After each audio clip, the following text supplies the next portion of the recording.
1500 سال سے 1.25 ارب ابھی مسلمان ہیں، یہ موجودہ 1.25 ارب، اور کتنے کھربوں مسلمان ہو چکے 15 صدیوں میں۔ ارے 1500 سال سے کسی کو رب مانتے چلے آ رہے ہیں، نہ دیکھا ہے نہ سنا۔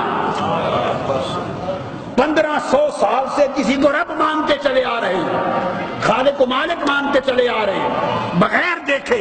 ارے کس کے کہے پر مانتے چلے آ رہے ہیں؟ زبان مصطفیٰ پر اعتماد کر کے مانتے چلے آ رہے ہیں، زبان رسالت پر اعتماد سے مانتے چلے آ رہے ہیں۔ تو قرآن کو قرآن مانا تو تب بھی زبان رسالت پر اعتماد کے ساتھ۔ اور یہ کعبہ ہے، اس کو کعبہ مانا کس کے ساتھ؟ حضور علیہ السلام کا چہرہ اقدس۔ میں آپ کو رسالت کی اہمیت توحید میں بتا رہا ہوں، عقیدہ توحید میں۔ آقا علیہ السلام کا چہرہ اقدس بیت المقدس کی طرف تھا امر الہی سے، تو وہی کعبہ تھا۔ کیا تھا؟ وہی کعبہ تھا۔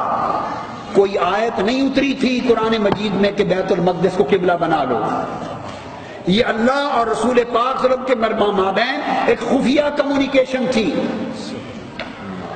یہ خفیہ کمیونیکیشن تھی، آیت نہیں آئی تھی۔ تو آقا علیہ السلام نے مدینہ طیبہ کے ہجرت کے بعد 18 مہینے بیت المقدس کی طرف منہ کر کے نماز پڑھی، وہ قبلہ بن گیا، کعبہ بن گیا۔ بعض اسباب کی وجہ سے آپ کا ارادہ بدل گیا، خواہش بدل گئی، اور حالت نماز میں کھڑے ہیں اور کعبہ بدلنا چاہتے، اسباب اور ہیں، میں اس تفصیل میں نہیں جا رہا، تو بدلنا چاہتے ہیں کعبہ، اور اللہ کے امر کا انتظار ہے، اور اس انتظار میں اور اس شدت آرزو میں چہرہ بار بار پلٹ کے آسمان کی طرف دیکھ رہے ہیں۔ اوپر سے آواز آ رہی ہے، قد نرا تقلب وجهك فی السماء، محبوب آپ کا چہرہ انور، رخ انور بار بار پلٹنا ہم دیکھ رہے ہیں۔ فلا نولینک قبلۃ ترضاها، ہم اسی کو کعبہ بنا دیں گے جس پر آپ راضی ہیں۔ سبحان اللہ۔ فرمایا ہمارا پہلے نعرہ توحید، نعرہ تکبیر،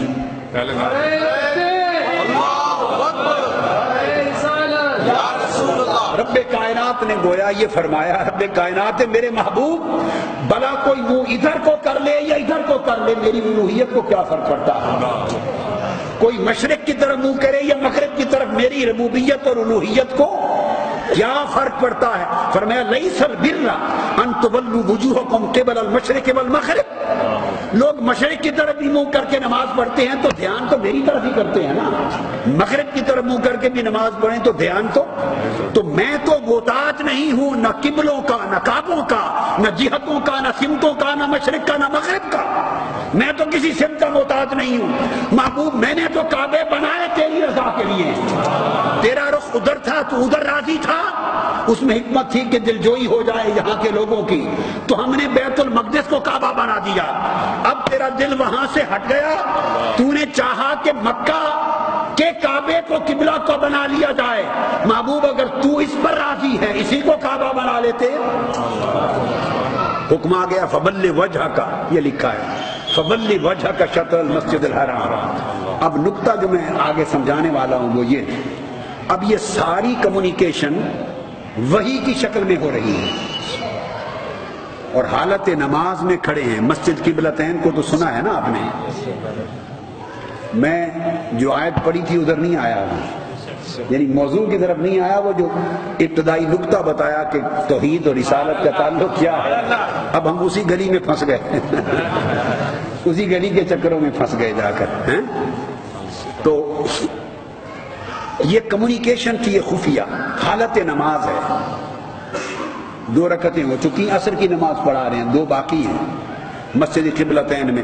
صحابہ کرام کو کچھ پتہ نہیں کیا ہو رہا ہے، کیا باتیں ہو رہی ہیں مالک اور محبوب کی، کیا راز و نیاز چل رہے ہیں۔ صحابہ کرام کسی کو کچھ خبر نہیں، وہ تو پیچھے ہاتھ باندھ کے نماز پڑھ رہے ہیں،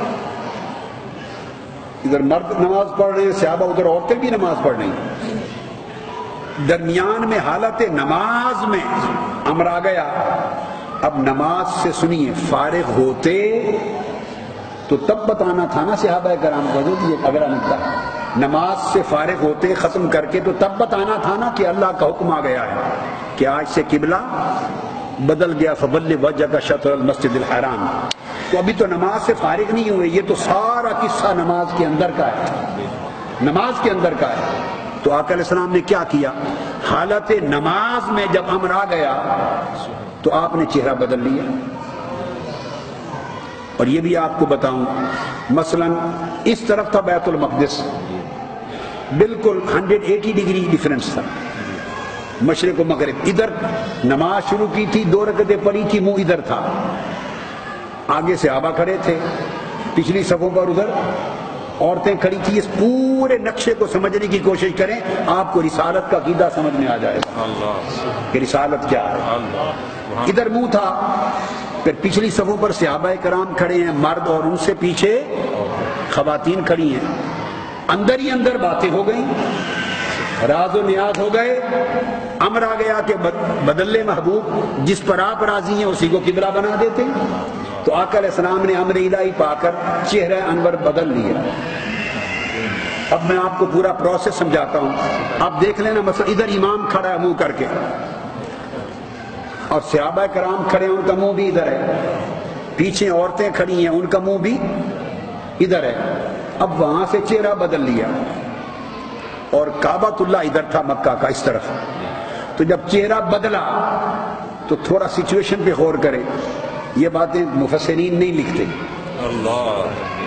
یہ تفسیروں میں اس ڈیٹیل کو، یہ تو بڑی کامن سینس کی بات ہے، سمجھ آنے والی ہے. جب چہرہ بدلا، چہرہ انور، تو پہلی سچویشن کیا ہوئی؟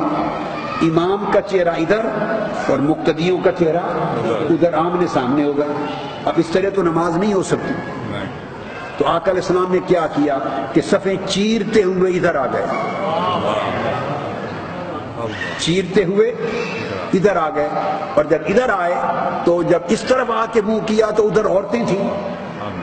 اینڈ پر سارے صحابہ نے نہ آؤ دیکھا نہ کہا، انتظار نہیں کیا کہ یہ ماجرا کیا ہوا ہے، کیونکہ ابھی وہی تو سنی نہیں انہوں نے.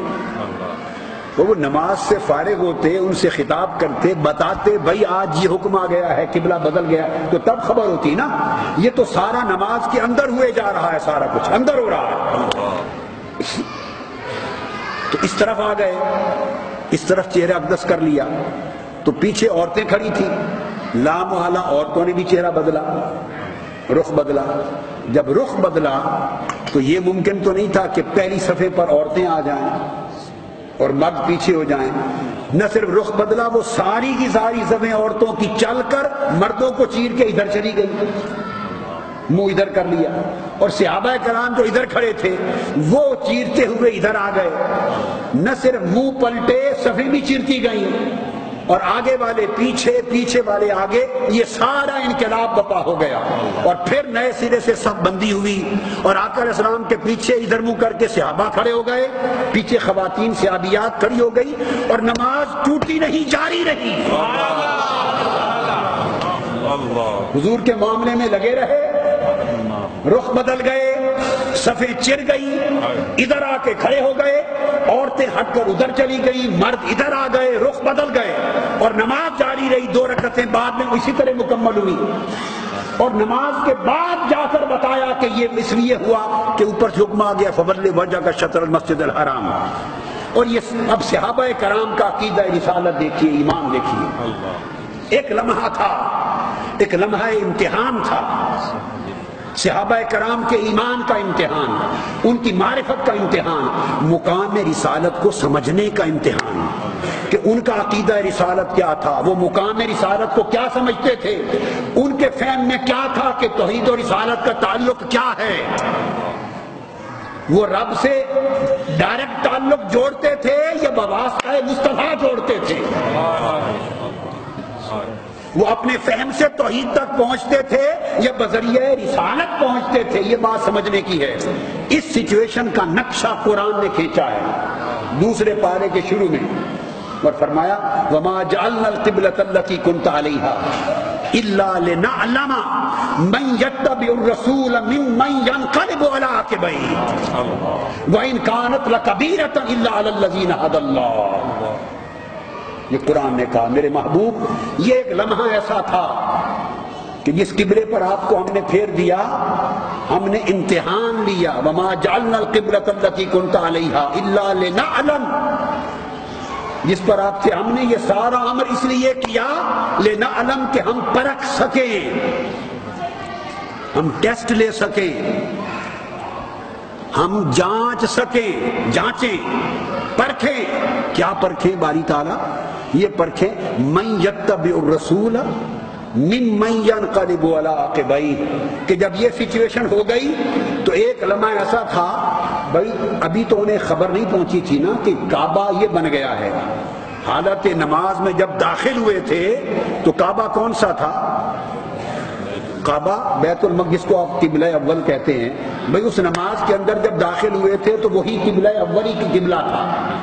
تو قرآن نے کہا کہ باری تعالیٰ فرماتے ہیں کہ ہم نے یہ ساری سچویشن اس لیے کریٹ کی لنعلم، کہ تاکہ ہم پرکھیں اور امتحان لیں، من یتبع الرسول ممن ينقلب على عقبیہ، کہ اب ایک لمحہ ایسا آ گیا کہ رسول کا چہرہ ادھر تھا اور وہ جو قبلہ تھا کعبہ جس پر 18 مہینوں سے تھے وہ کعبہ ادھر تھا اور رسول کا چہرہ ادھر ہو گیا۔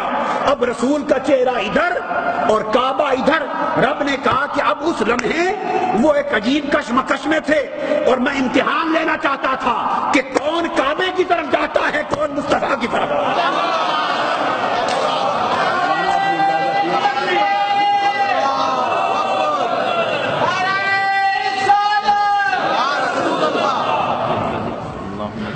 یہ جو قرآن کے لفظ ہیں لنعلم من یتبع الرسول ممن ينقلب على عقبیہ، کون رسول کے پیچھے جاتا ہے اور پرواہ نہیں کرتا اس بات کی کہ کون سا قبلہ ہے اور ہمارا تعلق ہی قبلہ سے کیا ہے، ہم قبلے سے جڑے رہیں یا دامن مصطفیٰ سے جڑے رہیں، اس کا امتحان تھا۔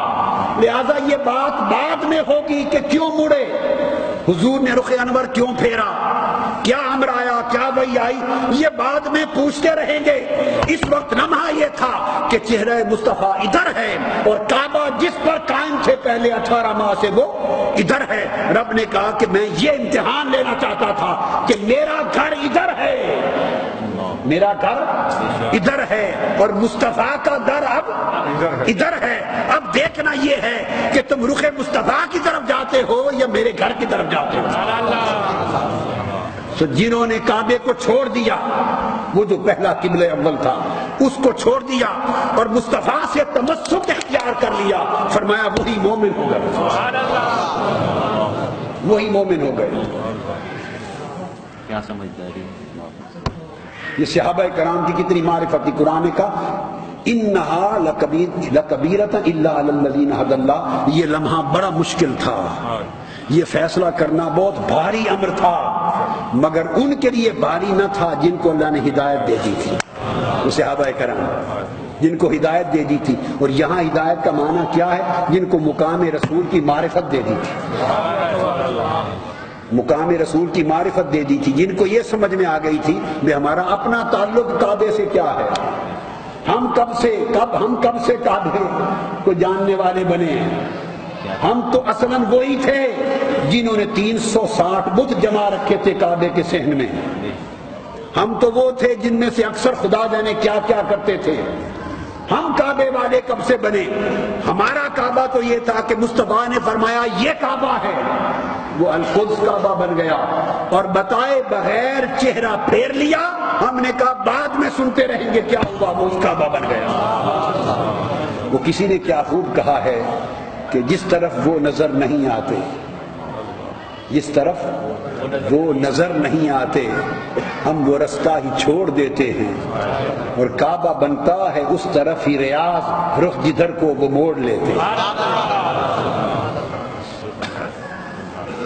تو قرآن مجید